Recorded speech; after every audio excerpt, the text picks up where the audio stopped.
Etapa e tretë e rrethit të 83 ciklistik të Shqipërisë është mbyllur këtë të mërkur me itinerarin Elbasan-Vlorë në një distancë prej rreth 149 kilometrash. Pasi gare të fortë dhe shumë emocionuese, fituesi i etapës u shpall ciklisti zviceran Guillem Haldiman, i cili arriti të marrë edhe vendin e parë vetëm në metrat e fundit të finishit të Vlorë.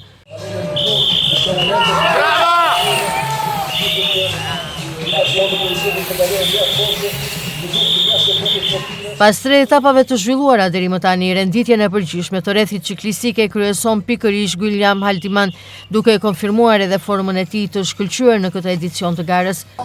Do japin medaljet, japin dhe shishen e shampanjës.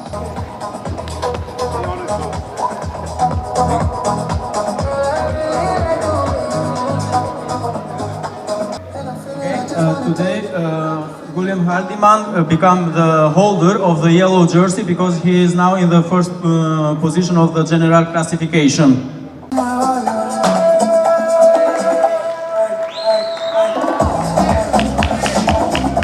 Në fjalën e tij, presidenti i Federatës Shqiptare të Ciklizmit Skënder Hanxhaku falenderoi organizatorët dhe vlerësoi faktin që Vlora është pjesë e rëndësishme e këtij aktiviteti sportiv. Në ceremoninë përmbyllëse, ai dhuroi edhe fanellën e verdhë drejtuese së klubit shumë sportësh Elona Hasanaj.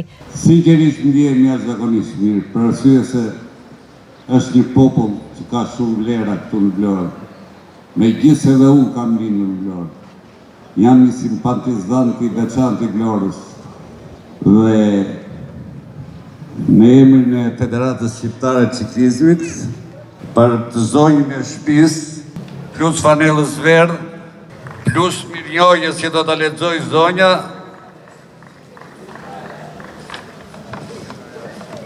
është edhe simboli i Vlorës që do ta hapi vetë kryetare me që na mungon.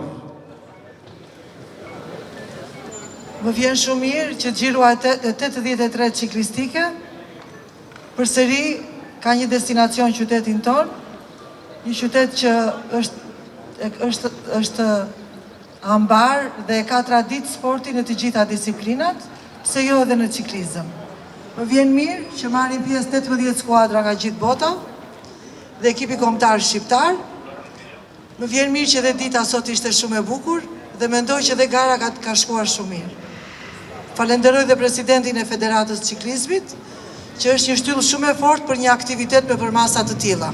Ndërkohë të njëjtën do të zhvillohet etapa e 4 në itinerarin Vlorë-Llogorahi-Markuç-Vlorë.